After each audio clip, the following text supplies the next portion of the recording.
자, 광복절 특별 사면으로 어제 영시경의 석방단이 조국 전 조국혁신당 대표가요. 석방된 당일인 어제부터 지금 SNS 활동을 활발하게 재개를 한 모습입니다. 지금 화면에 나오고 있습니다만 어제 저녁에는요. 저렇게 찌개가 끓는 영상과 함께 가족 식사라 이런 글을 올렸고요. 오늘은 이 폐문 독서물이라고 글을 함께 올리면서 책 사진을 저렇게 올렸습니다. 이제 폐문 독서라 이제 문을 닫고 책을 읽겠다 이런 뜻이잖아요. 내용 저 책들을 좀 보면요. 김대중 육성 회고록 변혁적 중도의 때가 왔다 이런 뜻 책들을 쭉 이제 책을 보여준 겁니다. 정치 활동의 속도를 내겠다 이런 뜻으로 최진영 변호사도 읽으시죠? 조만대장경 제2탄이 시작되는가. 사실 지금까지 어떻게 보면 본인이 구속되기 전까지 정말 많은 글들을 올렸습니다. 예. 내용을 봤을 때는 굉장히 정의롭고 국민들에게 공정을 얘기를 했습니다. 네. 그런데 막상 지난 조국 가족의 어떤 자녀들에 대한 입시 비리, 나아가 청와대에 있으면서 이제 감찰무화 이런 사건에 있어서의 어떤 사건을 보면은 본인의 말과 행동이 너무나 유리된 그런 일이 있었기 때문에 결국 이른바 조국 사태가 있었고 조국 전 법무장관을 지지하는 측면보다 오히려 훨씬 더 비판하는 사람들이 있었습니다. 예. 이제 본인이 이재명 대통령으로부터 사면을 받고 나오면서 많은 국민들은 그래도 지난번에 있었던 대법원에서 유죄 확정 사건에 대해서 유감이라든가 아니면 사과를 받았었는데 예. 그에 대한 것은 이런 방구도 없이 첫 일성이 정치합니다. 국민과 함께. 이런 얘기를 하면서 오히려 본인이 기소됐던 검찰을 지금 악마화하는 그런 비판을 시작하면서 예. 이제 어떻게 보면 생활 정치인으로서 돌아가는 이런 모습을 보이는 것 같은데요. 물론 본인의 꿈 다 우리가 생각할 수가 있습니다. 하지만 과연 이것이 이재명 대통령과 조국 전 대표에게 유리한 것인지 오히려 지금 언론 보도를 보면은 이재명 대통령의 지지율에도 오히려 굉장히 부정적인 영향을 미치는 이런 부분을 봤을 때는 적어도 처음에는 조금 더 국민의 눈높이에 그래도 어떻게 보면 맞추려고 하는 노력이 있으면 좋겠는데 예. 그러지 않고 당장 바로 현역 어떻게 보면 정치인에 복귀한다는 이런 모습 정말 많은 분들이 불편해하는 것 같습니다. 알겠습니다. 지금 화면에 나오는 여론조사 얘기 저희가 조금 이따 자세히 한번 좀 전달을 해드릴 텐데 일단 사면된 조국 전 대표 그러니까 이제 언제 어떻게 정계에 복귀할까 요게 지금 관심사 아니겠습니까? 김종인 전 국민의힘 비대위원장 조국 전 대표의 궁극적인 목적 대통령 출마다 여권 단일화로 이어질 것이다 이렇게 전망을 하고 있는데 먼저 내용을 한번 직접 들어보시죠. 나는 꼭 2달 만에 사면을 해야 했느냐 하는 이것에 대해서는 내가 납득이 잘 안 가요. 내가 보기에 조국이라는 사람이 아마 굉장히 빠른 시일 내에 정치적인 행동을 갖다가 개시할 거라고 봐요. 궁극의 목적은 대통령 출마를 갖다가 하겠다는 것이 그 사람의 목적이고 과연 그 사람이 민주당 틀 밖에서 지금 자기 개혁신당을 가지고서 그와 같은 자기의 목적을 달성할 수 있겠느냐. 전국에 가서 결국 가서 여권 후보 단일화를 하지 않고서는 나는 힘들다고 생각하기 때문에.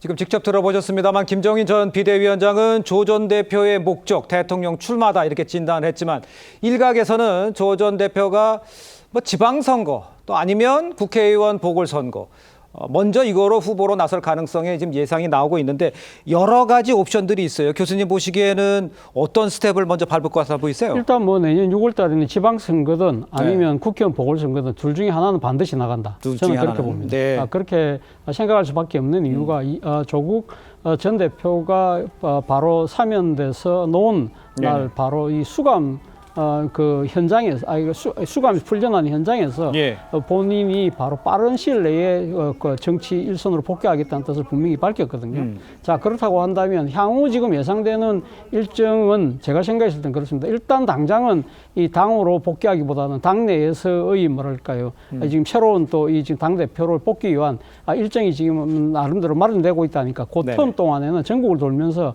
자신에 대한 지지층들에 대한 나름대로 감사 인사 이런 부분을 통해서 자신의 존재감을 아마 피력할 것 같고요.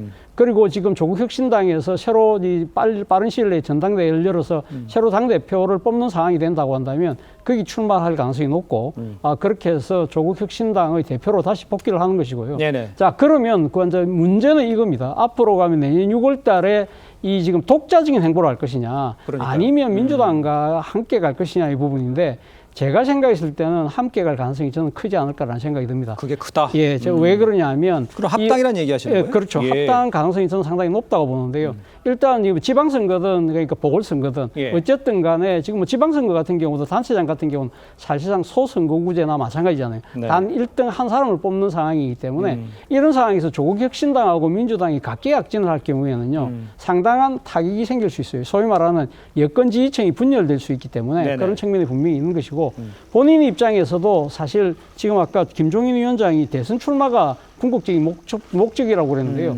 궁극적인 목적은 대선 출마가 아니라 대선 당선이에요.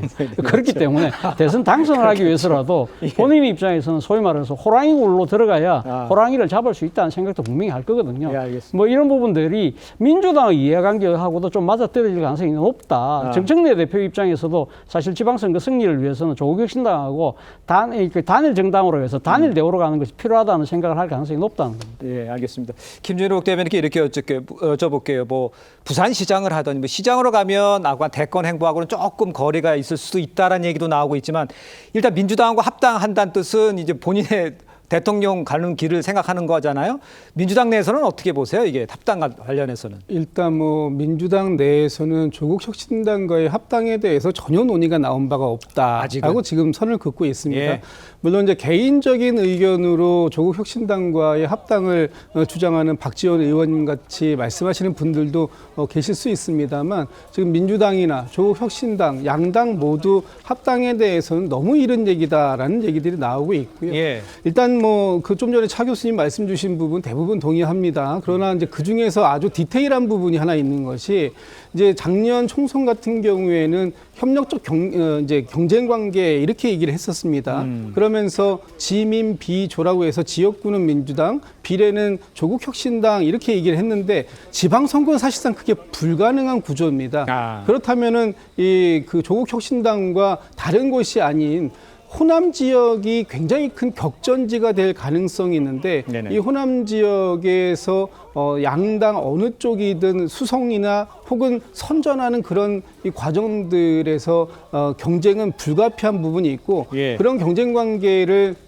앞으로 어떤 방식으로 정리해 낼 것인가 하는 부분은 이제 그 구체적으로 논의할 필요가 있는 부분 또 앞으로 구체적인 그런 부분들에 있어서 문제 제기가 될 수 있는 부분이 있기 때문에 예, 네. 향후 이제 이 조국 전 대표가 언제 어떤 방식으로 복귀할지는 잘 모르겠습니다만 정치권에 복귀하고 조국 혁신당과 민주당의 이 관계 설정들이 만들어지는 과정들 속에서 그런 내용들도 한꺼번에 같이 정리될 가능성이 크다 이렇게 그러니까 그 뜻은 지금 말씀하신 얘기는 지금 당장 얘기하기는 시기가 이르지만 결론적으로는 선거 같은 것을 계산해 봤을 때 합당하는 쪽으로 의견이 모아질 가능성이 높다 이렇게 판단하시는 겁니까? 지금 이제 합당을 예견해서 말씀드리는 것 그건 그런 건 아닌 것이고요. 그 합당을 할 필요성이 생길 것이냐 말 것이냐는 그 시점쯤에 가서 전체적인 이 어떤 정치권의 상황들을 보는 가운데서 결정될 수 예. 있다 이렇게 보는 것입니다. 알겠습니다. 자, 일단 그 조국 전 대표는 그런데 이제 자녀 입시 비리로 지금 형기의 3분의 1만 채우고 지금 출소를 한 겁니다. 그러니까 출소를 하면서 자신의 사면 복권은 검찰 독재가 종식되는 장면이 하나다. 장면에 하나다. 이렇게 기록될 것이다. 라면서 사과는 없었습니다. 직접 한번 들어보시죠. 오늘 저의 사면 복권과 석방은 검찰권을 오남용해온 검찰 독재가 종식되는 상징적 장면의 하나로 기록될 것이라고 믿습니다. 이재명 정부는 반드시 성공해야 합니다. 미력이 남아 저는 힘을 못하겠습니다. 저에 대한 비판, 반대, 비방 모두 다 받아 안으면서 정치를 하겠습니다.